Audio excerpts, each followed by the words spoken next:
Hello all, welcome back to our channel.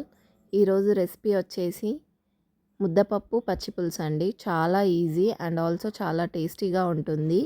ఇంట్లో ఏం కూరగాయలు లేనప్పుడు, ఏం చేయాలో తెలియనప్పుడు ఇలా ట్రై చేసి చూడండి. సింపుల్గా ఇంట్లో ఉన్న వాటితో చేసుకోవచ్చు అండ్ ఆల్సో టేస్టీగా కూడా ఉంటుంది. సాటర్డేస్ చాలా వరకు నాన్ వెజ్ తినరు కదండి. నాన్ వెజ్ తినని వాళ్ళ కోసం కూడా ఇది చాలా బాగుంటుంది. చాలా ఈజీ రెసిపీ అండి. చాలా ఫాస్ట్‌గా చేసేసుకోవచ్చు. వితిన్ 10 మినిట్స్ మనకి రెసిపీ అనేది కంప్లీట్ అయితుంది. ముందుగా పప్పును ఒక గ్లాస్ పప్పు తీసుకున్నానండి. దాన్ని బాగా వాష్ చేసేసి ఒక గ్లాస్ పప్పుకి ఒక 3 గ్లాసెస్ ఆఫ్ వాటర్ యాడ్ చేసుకోవాలి. వాటర్ యాడ్ చేసుకున్న తర్వాత కాస్త ఆయిల్ అండ్ ఆల్సో ఒక 2 గ్రీన్ చిల్లీస్ తీసుకున్నానండి. కాస్త పసుపు యాడ్ చేశాను. ఒక 5-6 విజిల్స్ రానివ్వాలి. సో దట్ పప్పు చాలా మెత్తగా ఉడకాలండి. అండ్ పప్పు ఉడికేటప్పుడు కుక్కర్లో సాల్ట్ వేయొద్దు. సాల్ట్ వేస్తే కొంచెం పప్పు అంత మెత్తగా ఉడకదు. కొంచెం విజిల్స్ ఎక్కువ పెట్టాల్సి వస్తుందండి. అందుకని చెప్పి నేను సాల్ట్ వేయలేదు.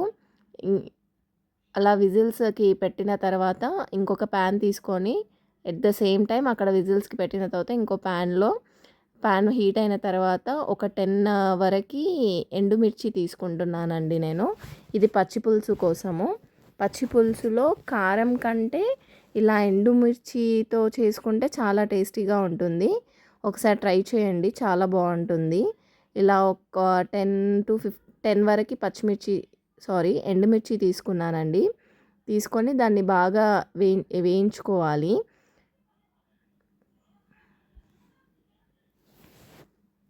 చిన్నపిల్లలు కూడా చాలా ఇష్టంగా తింటారండి. వాళ్ళు చారు కొంచెం స్పైసీగా అనిపించినా కూడా పప్పుతో చాలా ఇష్టంగా తింటారు. పప్పు చాలా ప్రోటీన్ కాబట్టి మంచిదండి. అట్లా ట్రై చేసి చూడండి. బాగా ఇప్పుడు ఎండుమిర్చిని బాగా దూరగా వేయించాలి. ఎలా వేయించానో చూపిస్తున్నాను. ఇలా బాగా వేయించిన తర్వాతకి ఒక బౌల్లో తీసుకోవాలండి ఎండుమిర్చి. ఇప్పుడు వేయించి పెట్టుకున్న ఎండుమిర్చిని ఒక బౌల్లో తీసుకోవాలి. బౌల్లో తీసుకొని దానికి తగినంతగా సాల్ట్, నేను ఇక్కడ రాక్ సాల్ట్ని యూజ్ చేస్తున్నాను. రాక్ సాల్ట్ కొంచెం టేస్ట్ బాగుంటుందండి. రాక్ సాల్ట్ టేస్ట్ ఎన్హాన్స్ చేస్తుంది.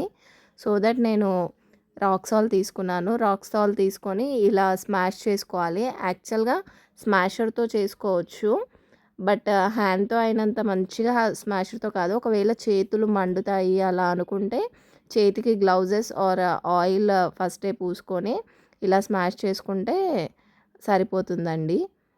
ఇలా స్మాష్ చేసుకున్న తర్వాతకి దాంట్లోకి పచ్చి ఉల్లిగడ్డ అండి ఆల్రెడీ కట్ చేసి పెట్టుకున్నాను. వాటిని కూడా యాడ్ చేసి ఒకసారి మొత్తం బాగా కలుపుకోవాలండి. ఇలా నేను చూపిస్తున్న విధంగా బాగా కారము, ఉప్పు, ఉల్లిగడ్డ ప్రతి దానికి పట్టేలా బాగా మిక్స్ చేసుకోవాలి. సో దట్ ప్రతి ఒక్క టేస్ట్ అన్నీ మిక్స్ అయిపోయి టేస్ట్ చాలా బాగుంటుందండి. ఇలా కలిపి పక్కన పెట్టుకున్న తర్వాత దాంట్లో ముందుగా ఒక 15 మినిట్స్ ముందు చింతపండుని బాగా నానబెట్టానండి. నానబెట్టిన తర్వాత దాంట్లో పల్ప్ తీసేసి ఇలా చింతపండు రసంని యాడ్ చేసుకోవాలి. చింతపండు గుజ్జు ఒకటేసారికి రాదు కాబట్టి మళ్ళీ కొన్ని వాటర్ యాడ్ చేసుకొని చింతపండులో మళ్ళీ గుజ్జు మొత్తం తీసేసి ఇలా చేశాను. ఇప్పుడు దీనికి తగినన్ని వాటర్ యాడ్ చేసుకోవాలి. అంటే టేస్ట్ని బట్టి ఒకవేళ పుల్లగా ఉంది అనుకుంటే కొన్ని వాటర్ యాడ్ చేసుకోవాలి. సాల్ట్ సరిపోకపోయినా ఈ స్టేజ్లో సాల్ట్ అడ్జస్ట్ చేసుకోవచ్చండి. కాస్త బెల్లం యాడ్ చేస్తున్నాను. అంతలోపు పప్పు ఉడికిపోయింది. పప్పుని బాగా మెత్తగా ఇంకా స్మాషర్తో స్మాష్ చేసేసుకుంటున్నాను.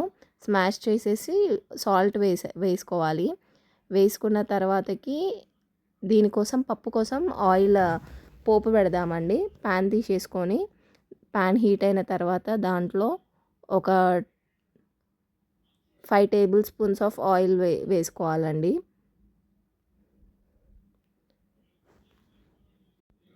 5 టేబుల్ స్పూన్స్ ఆఫ్ ఆయిల్ తీసుకొని ఆయిల్ హీట్ అవ్వాలి.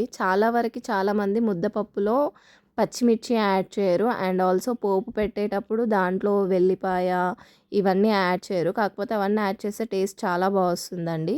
ఒకసారి ట్రై చేసి చూడండి.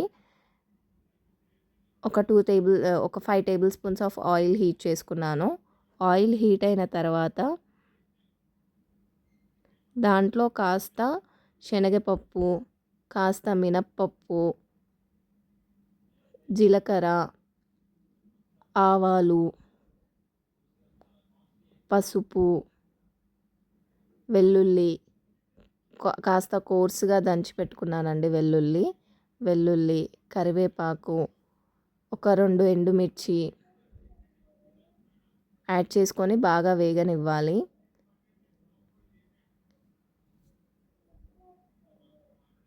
ఇలా పోపు పెట్టేసుకొని పప్పులో కలిపేసి పోపు పప్పులో వేసిన తర్వాత పప్పుని ఒక 2 మినిట్స్ మరగనివ్వాలండి. సో దట్ పప్పులో ఉన్న ఫ్లేవర్ మొత్తము పోపులో ఉన్న ఫ్లేవర్ మొత్తం పప్పులోకి దిగుతుందండి. పప్పు కాస్త ఒక 2 మినిట్స్ ఉడకనివ్వాలి. అండ్ ఆల్సో మనం చారుకి కూడా పోపు పెట్టుకున్నామండి. ఇలా చారును కూడా పోపు పెట్టుకొని పక్కన పెట్టుకోవాలి. అంతే అండి, సింపుల్ ముద్దపప్పు పచ్చి పులుసు రెడీ అయిపోయింది. చాలా టేస్టీగా ఉంటుంది.